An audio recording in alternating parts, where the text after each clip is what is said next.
Salam sejahtera dalam nama Tuhan Yesus Kristus. Shalom. Puji Tuhan Bapak Ibu, kita bertemu lagi. Kiranya kita semua dalam keadaan yang sehat, penuh semangat dan berbahagia sepanjang hari-hari yang kita boleh lalui. Dan pada kesempatan ini kita hendak membaca firman Tuhan. Sebelumnya mari kita awali dengan berdoa. Kita berdoa. Bapa kami dalam nama Tuhan Yesus, kami bersyukur Engkau beri kesempatan, waktu bagi kami lagi untuk membaca, merenungkan firman Tuhan. Kami sangat butuh firman-Mu. Firman Tuhan adalah kekuatan, perisai, pedoman buat kami melangkah, lanjutkan tanggung jawab pekerjaan masing-masing. Tolonglah kami dalam keterbatasan kami, beri Roh Kudus untuk mengerti apa maksud firman Tuhan untuk hidup kami hari-hari. Ajar kami untuk terus memuliakan Tuhan, menyembah Tuhan yang hidup, sebab Engkaulah yang layak dipuji, disembah, dan diagungkan. Di dalam nama Tuhan Yesus kami berdoa. Amin. Mari kita baca firman Tuhan dalam kitab Yeremia pasal 10. Kita membaca Yeremia 10 ayat 1 sampai ayat 16. Diberi judul Allah yang hidup dan berhala-berhala. Dengarlah firman yang disampaikan Tuhan kepadamu, hai kaum Israel. Beginilah firman Tuhan. Janganlah biasakan dirimu dengan tingkah langkah bangsa-bangsa. Janganlah gentar terhadap tanda-tanda di langit, sekalipun bangsa-bangsa gentar terhadapnya. Sebab yang disegani bangsa-bangsa adalah kesia-siaan. Bukankah berhala itu pohon kayu yang ditebang orang dari hutan, yang dikerjakan dengan pahat oleh tangan tukang kayu? Orang memperindahnya dengan emas dan perak. Orang memperkuatnya dengan paku dan palu supaya jangan goyang. Berhala itu sama seperti orang-orangan di kebun mentimun, tidak dapat berbicara. Orang harus mengangkatnya sebab tidak dapat melangkah. Janganlah takut kepadanya, sebab berhala itu tidak dapat berbuat jahat dan berbuat baik pun tidak dapat. Tidak ada yang sama seperti Engkau, ya Tuhan. Engkau benar dan namamu besar oleh keperkasaan. Siapakah yang tidak takut kepadamu, ya Raja bangsa-bangsa? Sungguh kepadamulah seharusnya sikap yang demikian. Sebab di antara semua orang bijaksana dari bangsa-bangsa dan di antara raja-raja mereka tidak ada yang sama seperti Engkau. Berhala itu semuanya bodoh dan dungu. Petunjuk dewa itu sia-sia karena ia hanya kayu belaka. Perak kepingan dibawa dari Tarsis dan emas dari Ufas. Berhala itu buatan tukang dan buatan tangan pandai emas. Pakaiannya dari kain ungu tua dan kain ungu muda. Semuanya buatan orang-orang ahli. Tetapi Tuhan adalah Allah yang benar. Dialah Allah yang hidup dan Raja yang kekal. Bumi goncang karena murkanya oleh bangsa-bangsa, dan bangsa-bangsa tidak tahan akan geramnya. Beginilah harus kamu katakan kepada mereka. Para Allah yang tidak menjadikan langit dan bumi akan lenyap dari bumi dan dari kolong langit ini. Tuhanlah yang menjadikan bumi dengan kekuatannya, yang menegakkan dunia dengan kebijaksanaannya, yang membentangkan langit dengan akal budinya. Apabila ia mendengarkan suaranya, menderulah bumi, menderulah bunyi air di langit. Ia menaikkan kabut awan dari ujung bumi. Ia membuat kilat serta hujan dan mengeluarkan angin dari perbendaharanya. Setiap manusia ternyata bodoh, tidak berpengetahuan, dan setiap pandai emas menjadi malu karena patung buatannya. Sebab patung tuangannya itu adalah tipu, tidak ada nyawa di dalamnya. Semuanya adalah kesia-siaan, pekerjaan yang menjadi buah ejekan, dan yang akan binasa pada waktu dihukum.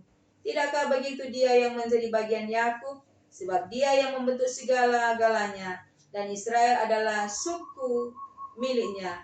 Namanya ialah Tuhan semesta alam. Demikianlah kita sudah membaca firman Tuhan. Bapak Ibu yang dikasihi Tuhan, kita telah membaca Alkitab, dan tema untuk minggu ini adalah Allah yang benar, hidup, dan Raja kekal. Firman Tuhan ini disampaikan oleh Nabi Yeremia kepada bangsa Israel yang telah ada dalam penyembahan berhala. Mereka terpengaruh dengan bangsa-bangsa di sekitar mereka. Bangsa-bangsa itu adalah bangsa-bangsa yang menyembah berhala. Dalam firman ini, Nabi Yeremia menyampaikan tentang perbedaan yang sangat mencolok antara berhala dan Allah Israel. Nabi Yeremia ini adalah seorang nabi yang melayani pada usia muda, yaitu sebelum dia berusia 20 tahun. Ia adalah anak dari Imam Hilkiah dari Anatot. Ia melayani di kerajaan Yehuda, yaitu pada Israel Selatan. Yeremia ini sangat menentang penyembahan berhala dan juga ketidakadilan. Dan salah satu bacaan yang menjadi sasaran untuk ia menentang penyembahan berhala adalah firman Tuhan yang kita baca dalam Yeremia 10 ayat 1 sampai 16. Pada zaman dahulu banyak sekali terjadi penyembahan berhala. Penyembahan berhala itu adalah dibuat dari bahan kayu, besi atau juga batu yang dipahat, dibentuk sedemikian rupa, berbentuk patung, kemudian diperindah dengan emas dan perak, lalu kemudian disembah sebagai yang hidup, yang dianggap bernyawa dan punya kuasa. Jadi berhala-berhala di zaman itu dibuat seperti patung atau dalam wujud seperti manusia. Dan orang Israel telah terpengaruh dengan penyembahan berhala ini karena mereka menjalani kehidupan dikelilingi oleh bangsa-bangsa yang tidak mengenal Allah yang benar, tidak mengenal Allah yang hidup. Maka dalam pelayanannya kepada umat Israel di Yehuda ini, Tuhan menunjuk kepada Yeremia untuk menyampaikan tentang penyembahan berhala dan kecaman kepada umatnya. Apa isi kecaman itu? Kita bisa baca dalam ayat 8 dan 14. Ayat 8, berhala itu semuanya bodoh dan dungu. Petunjuk dewa itu sia-sia karena ia hanya kayu belaka. Kemudian ayat 14, setiap manusia ternyata bodoh dan tidak berpengetahuan. Setiap pandai emas menjadi malu karena patung buatannya, dan sebab patung buatan tangannya itu adalah tipu dan tidak ada nyawa di dalam.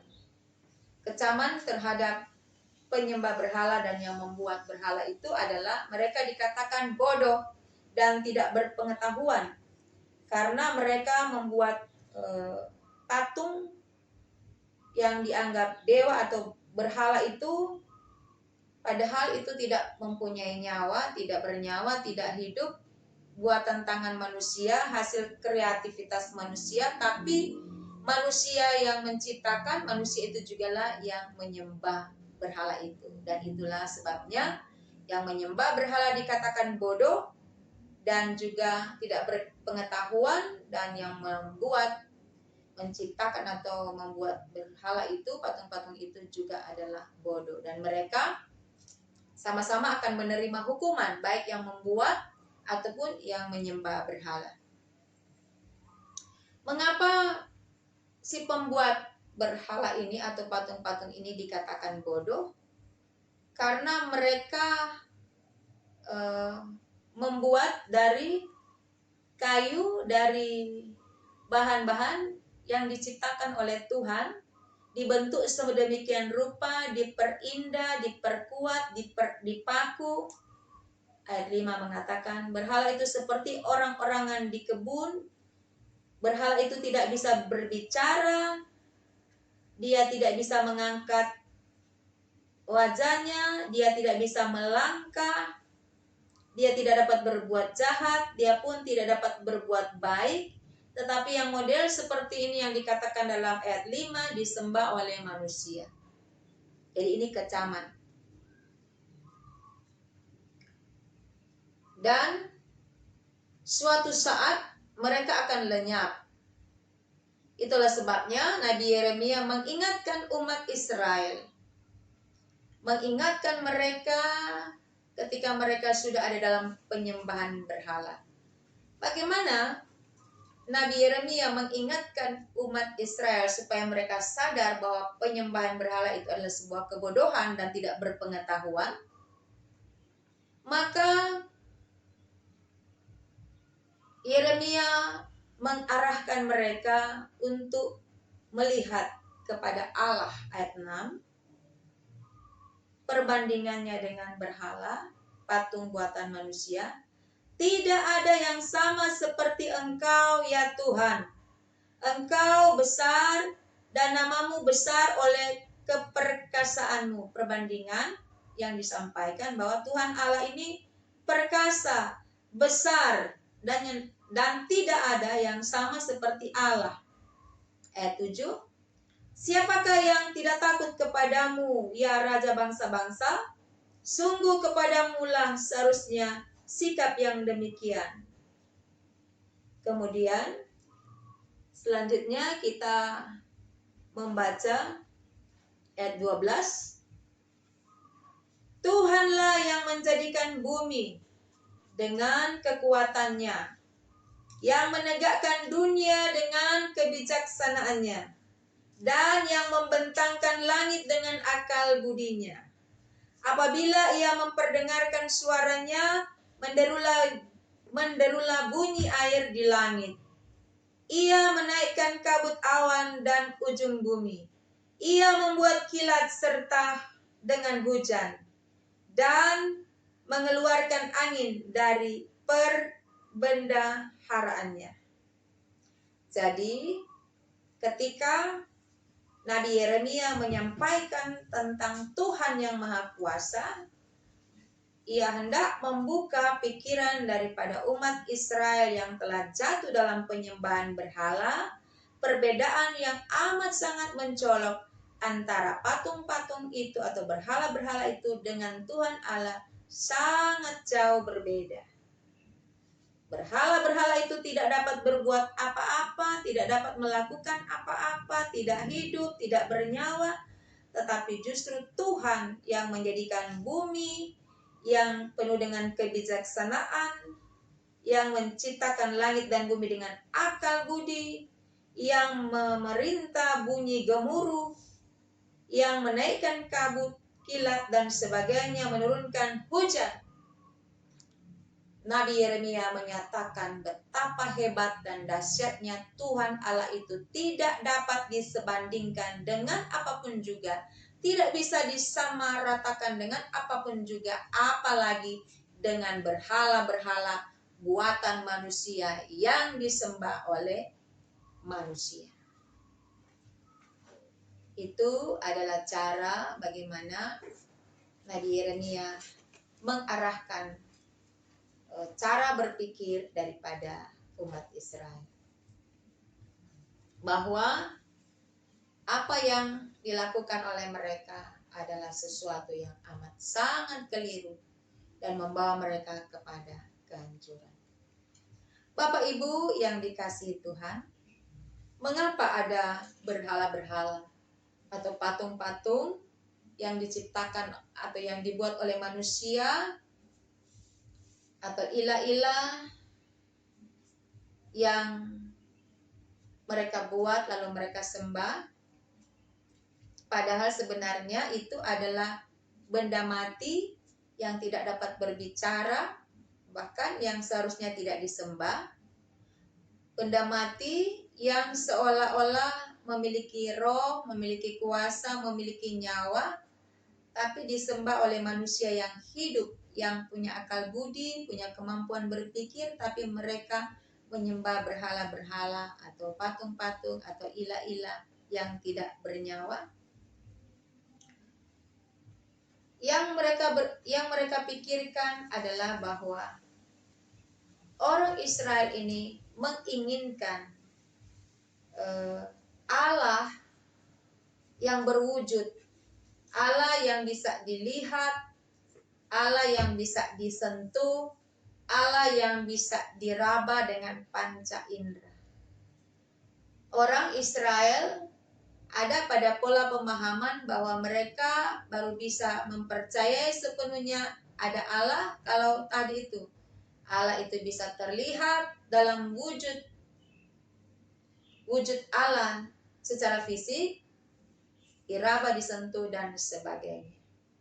Jadi ketika mereka menyembah berhala atau menyembah patung, ilah-ilah, karena itu ada wujudnya, ada bentukannya, bentuk patung, dan mereka dapat memegang, mereka dapat meraba, mereka dapat melihat dengan mata dalam wujud. Walaupun tidak bernyawa, tidak berkuasa, tidak bisa bikin apa-apa, tapi mereka menyembah. Disinilah ketidakmampuan untuk berpikir atau tidak berpengetahuan, tidak berilmu atau dikatakan secara keras oleh Nabi Yeremia adalah bodoh.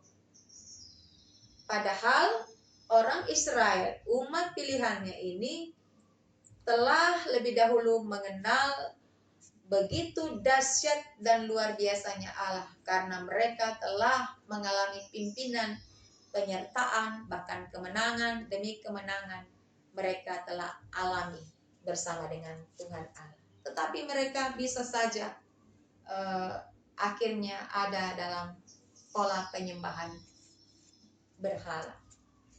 Padahal sebelumnya mereka sudah diperkenalkan tentang Allah yang hidup. Maka dalam ayat 16 ditegaskan atau dikatakan, tidakkah begitu Dia yang menjadi bagian Yakub, sebab Dialah yang membentuk segala-galanya. Dan Israel adalah suku miliknya. Namanya ialah Tuhan semesta alam. Ayat 16 menegaskan bahwa Dialah yang menjadi bagian dari Yakub, bahwa Dialah Allah lah yang memilih Yakub. Allah lah yang memilih Israel. Dialah yang membentuk segala-galanya. Dan Israel adalah miliknya. Dan namanya adalah Tuhan semesta alam. Artinya Tuhan sendiri yang memilih Israel menjadi milik kesayangannya. Mengapakah mereka kemudian beralih pada penyembahan berhala? Penyembahan kepada berhala, patung-patung buatan manusia yang tidak bisa melakukan apa-apa. Bapak Ibu yang terkasih dalam Tuhan, orang Israel telah mengetahui bahwa Allah itu begitu dahsyat, begitu luar biasa, begitu agung dan mulia.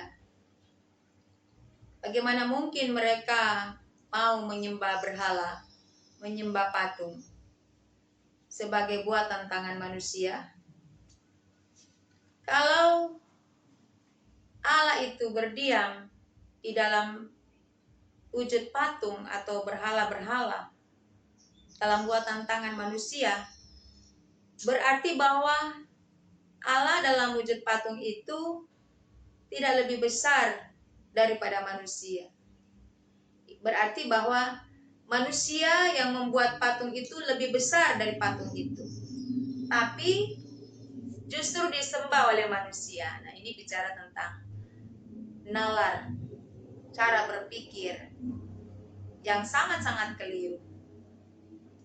Dalam firman Tuhan ini kita diajak supaya kita itu percaya kepada Allah yang jauh lebih dahsyat, jauh lebih berkuasa, lebih mulia, lebih agung.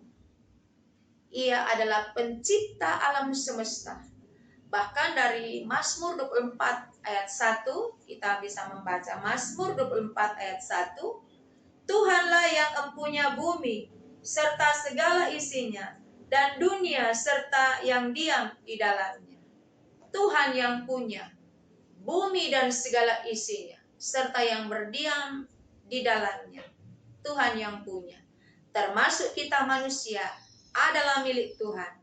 Sangat ironis sekali kalau kita adalah milik Tuhan harus jatuh pada penyembahan berhala.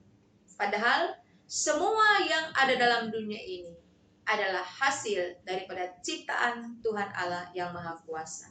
Itu berarti tidak ada kuasa yang lebih tinggi, yang lebih besar, yang lebih hebat, yang lebih luar biasa daripada Allah yang kita kenal dalam nama Tuhan Yesus Kristus. Sekali lagi kita harus percaya bahwa Allah itu jauh lebih dahsyat, jauh lebih berkuasa, jauh lebih mulia dari apapun yang ada dalam dunia ini. Ia bukan Allah yang dibuat oleh manusia, tetapi justru kita manusialah yang dibuat atau diciptakan oleh Allah.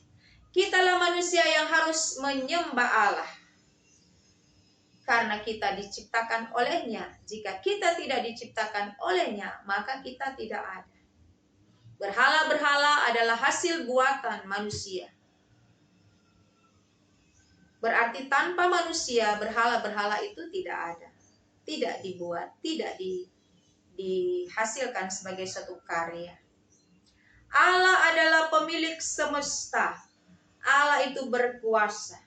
Ia ada, ia kekal, ia sempurna, ia ada sampai selama-lamanya. Berhala-berhala tidak kekal karena dia buatan manusia. Bahkan manusia itu sendiri tidak kekal, fana, dan tidak akan mengalami kehidupan selama-lamanya. Walaupun panca indera kita tidak bisa menjangkau, tidak bisa memegang Allah, tidak bisa meraba Allah, tapi percayalah, Allah itu ada sebab Dia hadir di mana-mana saja karena Ia adalah Roh. Biarlah kita semua semakin percaya dalam iman kekristenan kita yang kita punya, yang telah tumbuh di dalam diri kita karena pengenalan akan Tuhan, sehingga pengenalan akan Tuhan Yesus Kristus, pengenalan akan benar akan Allah yang Maha Kuasa itu akan menjauhkan kita dari segala bentuk penyembahan berhala. Apa saja yang kita pandang lebih berharga, lebih bernilai tinggi, lebih berkuasa, itu adalah penyembahan berhala. Penyembahan berhala di zaman modern ini bisa jadi adalah jabatan, kekuasaan, keuangan, kedudukan, pengetahuan, kemajuan, bahkan handphone dan segala sesuatu yang telah mengambil perhatian dari diri kita. Itu adalah penyembahan berhala.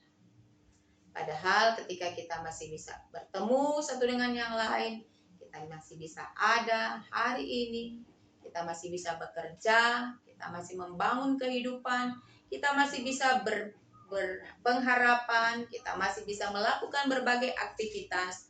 Semua itu adalah karunia dan kesempatan yang Allah yang Maha Kuasa, yang Maha Tinggi, yang luhur, yang Maha Mulia, yang memberikannya kepada kita.